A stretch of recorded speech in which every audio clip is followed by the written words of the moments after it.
Hey everyone, welcome back for another deep dive. Today we're going to be tackling the Great Depression. Ooh, that's a big word. It is. It's a huge topic, and thankfully our listeners sent us a ton of great material to work with. Yeah, I was really impressed with the selection of sources they sent. There's a research document, a couple of really in-depth articles. It's going to be fascinating to dig into all this. I think what struck me is how they offer some really different angles on the whole thing, like what actually caused the Depression and how it affected people's lives back then. Yeah, okay, so the Great Depression. For someone who, wasn't alive back then, how would you even begin to describe what it was like? It's tough to capture the scale of it. You almost have to think of it like a massive economic earthquake that just shook the foundations of the U.S., or like a storm. Ooh, a storm. I like that. Yeah, like a storm that came out of nowhere and just turned everyday life upside down for millions of people. And I like how one of the sources describes it as a bunch of ingredients coming together to create this perfect storm. Yeah, that's a great analogy. Because you can't point to just one cause. There were multiple factors all brewing at the same time. Like the stock market crash of 1929, Yeah. right? That's got to be one of the biggest ingredients. Absolutely. The source talks about it being this sudden balloon popping moment. hmm 1 minute, everything's fine. The next, poof, it's all gone. And people lost everything, right? Like their savings, their jobs. Yeah, it wiped out people's savings. Yeah. Which is devastating. But what's interesting is that the crash itself wasn't the sole cause of the Depression. Oh, so it was more like a catalyst, Yeah. a trigger. Exactly. It was a trigger that set off a chain reaction. And to really understand the Depression, you got to look at what made the market so vulnerable in the first place. Okay, so what were some of those underlying factors? Well, one big one was overspeculation. People were buying stocks on margin, meaning they were basically borrowing money to buy them. So they were betting that prices would keep going up. Exactly, hoping to make a quick buck. But when the bubble burst, they were left with huge debts they couldn't pay back. Ouch. So that sets the stage. Then you add in the whole idea of overproduction, which one source explains with this really clever lemonade stand analogy. Oh, I love that one. Like you can only sell so much lemonade, even if you make gallons and gallons of it. Right. It's the classic principle of supply and demand. When you produce more than people can buy, prices drop. Businesses struggle. Yeah. And that ripples through the entire economy. And the source points out that this was already happening in agriculture even before the crash. Farmers were producing way more crops than people could buy. Exactly. So you've got this agricultural crisis brewing, then you throw in the stock market crash, and boom, it's a recipe for economic disaster. And then, to make matters even worse, you have the banking crisis, which the source compares to a piggy bank suddenly shattering. Yeah, it's a powerful image because banks play such a crucial role in the economy, right? They hold people's savings, they lend money to businesses. It's where we keep our money safe. Right. But when people panicked after the crash and started withdrawing their money all at once, banks simply didn't have enough cash on hand. So people lost their life savings. In many cases, yes. And it wasn't just individuals. Businesses that relied on bank loans were also hit hard. And as businesses failed, even more people lost their jobs. It created this vicious cycle. Okay, so we've got the stock market crash overproduction, the banking crisis. It's a lot to handle. But then on top of all of that, you have the Dust Bowl. Oh man, the Dust Bowl. The source mentions 2.5 million people leaving their homes. That's a mind-boggling number. It is. And the Dust Bowl is this stark reminder of how environmental factors can just compound economic hardship, Yeah. Imagine losing your farm, your livelihood, and your home to these massive dust storms. It's a double whammy. It's hard to even fathom. It was a truly desperate time for so many people, and we're only just scratching the surface here. So we've got the stock market crash, overproduction, the banking crisis, the Dust Bowl. Was there anything else contributing to this mess? Well, there were a number of factors, but one that's often debated is the role of the gold standard. The gold standard. The source uses this analogy of trading baseball cards, where everyone disagrees on their value. How does that relate? Okay, so at the time, many countries, including the U.S., tied their currency to a fixed amount of gold. It was supposed to provide stability, Like a common ground. Yeah, but during a crisis like the Depression, it actually backfired. It limited governments' ability to print more money to stimulate the economy or to devalue their currency to boost exports. Oh, I see. So it was like trying to fight a fire with one hand tied behind your back. Exactly. The rigidity of the gold standard made it incredibly difficult to respond effectively to the crisis. And it's a fascinating example of how a system designed for stability can actually become a liability during times of extreme uncertainty. Okay, so we've talked about some of the major contributing factors to the Great Depression. Mm-hmm. But how did all of this actually affect people? On a personal level, like what were their lives like? Well, think about the sheer number of people who were out of work. The source highlights that by 1933, unemployment in the U.S. had reached a staggering 13 million people. Wow, 1 in 4 workers.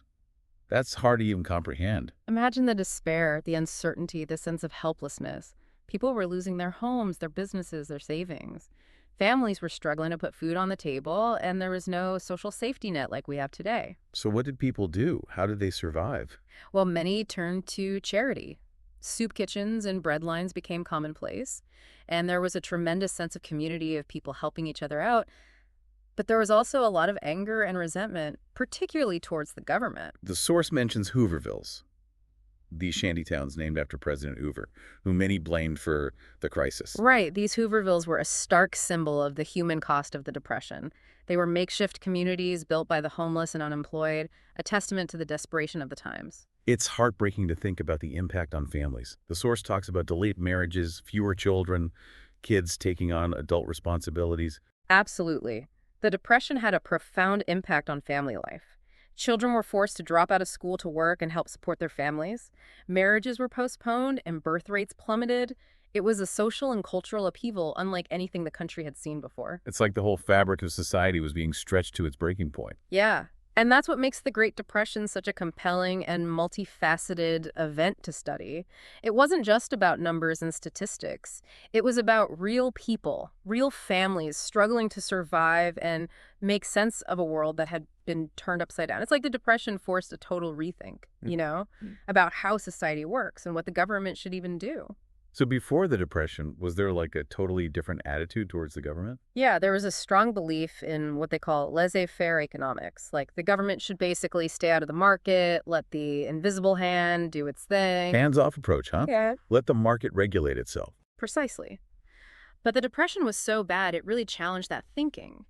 Millions unemployed breadlines everywhere, suffering was so widespread, it became clear that businesses alone couldn't fix a mess that big. Okay, so then comes the New Deal. Ah, It was like a complete 180 from that hands-off approach. absolutely. The New Deal was President Roosevelt's big plan. It was all these programs to give people relief, create jobs, and reform the whole system. It was a huge shift towards a more active role for the government, like regulating the economy and providing safety nets. And some of those New Deal programs are still around today, right? Like Social Security. Exactly. Social Security, which helps millions of Americans retire, that came directly out of the Depression. And it's just one example of how the Depression totally changed how we think about the government's role. It's interesting. The source also says the Depression wasn't just an economic catastrophe. It was a cultural one, too.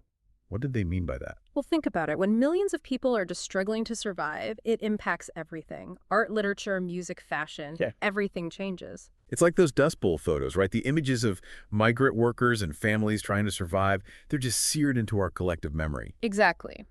Those photos capture the human side of the Depression in a way words just can't.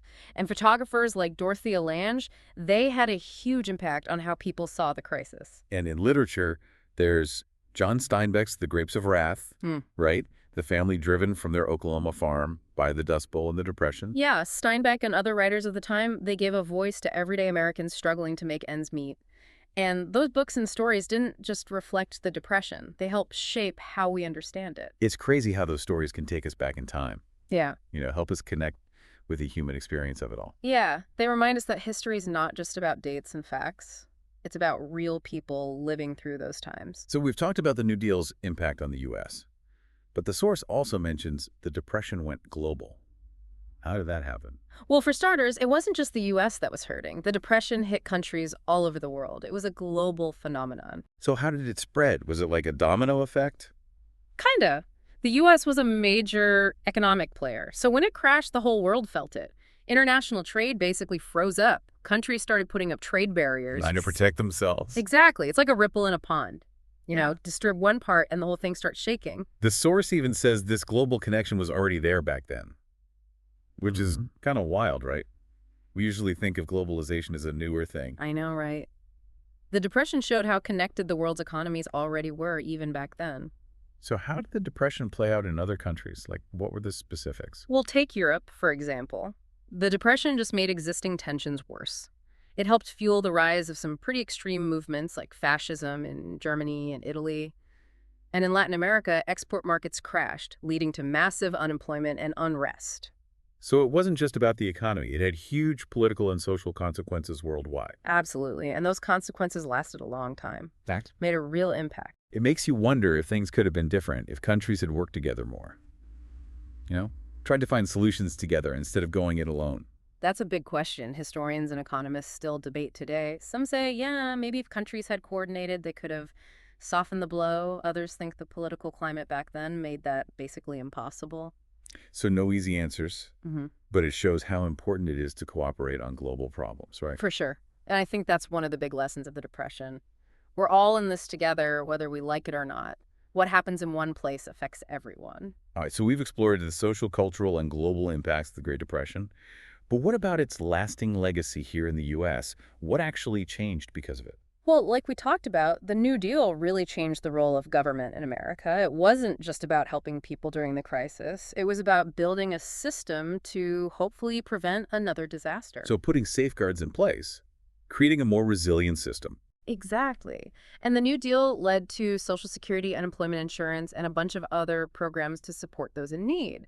And those programs, they're still here today. They're the foundation of our modern safety net. And it wasn't just about social programs, right? Yeah. The source mentions banking reforms, too. Right. The banking crisis was a huge part of the Depression. So the government took steps to avoid a repeat.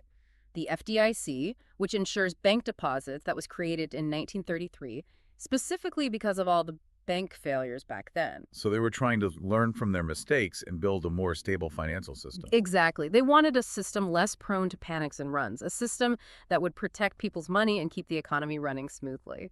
It's pretty amazing how this awful period led to such big and lasting changes. It really shows how creative and adaptable people can be when faced with tough times. The Depression forced people to rethink basic ideas about inequality, the government, even capitalism itself. And from all that hardship came a new vision for America, a vision that still influences us today. Okay, so we've covered a ton of ground, the causes, the effects of the New Deal, even how it went global. And still, there's so much to learn from the Great Depression, even today. I'm all ears. What kind of lessons? Besides the obvious, like don't gamble on stocks right before everything crashes. Right, well, yeah, that's a good one. But bigger picture, the Depression teaches us about economic resilience, both for individuals and for society as a whole. Okay, so like having backup plans. Yeah. Just in case things go bad. Exactly. Diversifying your income, having some savings, knowing what risks are out there. These can all help you get through tough times. That makes sense for a person. But for a whole country, Yeah. what does that kind of resilience look like? Well, think about those safety nets we talked about. Unemployment insurance, social security programs that help people get back on their feet if they lose their job or their house. So it's like a system to catch people when they're falling. A big safety net for everyone. Precisely. And the Depression showed us how important those safety nets really are. They don't just help people who are struggling. They help the whole economy stay afloat. Because if people have some support, they can still spend money, Yeah. right? And that keeps things moving. Exactly. It's all connected. And the Depression showed how connected everything is, both within a country and globally. Speaking of global, you said the Depression had a worldwide impact. So what can we learn from that today? It shows how important it is for countries to work together, to prevent and deal with economic crises. Because in today's world, what happens in one place affects everywhere. We're all connected now more than ever. Exactly. And the Depression showed that when countries try to go it alone, when they put up barriers like tariffs, it makes things worse for everybody. So instead of building walls, we should be building bridges. Exactly. We need to cooperate, share information, coordinate our responses to global problems, and not just economic ones, things like climate change and pandemics, too. I'm starting to see how the Depression, even though it was such a terrible time, can help us build a better future. It reminds us that we can learn from the past and make choices that shape the present and the future. So what's the one big takeaway you want to leave our listener with? The Great Depression teaches us that even when things are really bad, we're capable of resilience, innovation, and compassion. And by working together, by learning from history, we can build a better future. A future that's more fair, more sustainable, and more resilient to whatever challenges come our way. That's a great message. And on that note, I think it's time to wrap up our deep dive into the Great Depression. Thank you so much for joining us today and for sharing your expertise. My pleasure. I always enjoy revisiting this fascinating period in history. And to our listener, we hope you enjoyed this deep dive. It's a topic that's still relevant today, and we encourage you to keep learning, keep asking questions, and keep making those connections between the past and the present. Until next time, happy diving.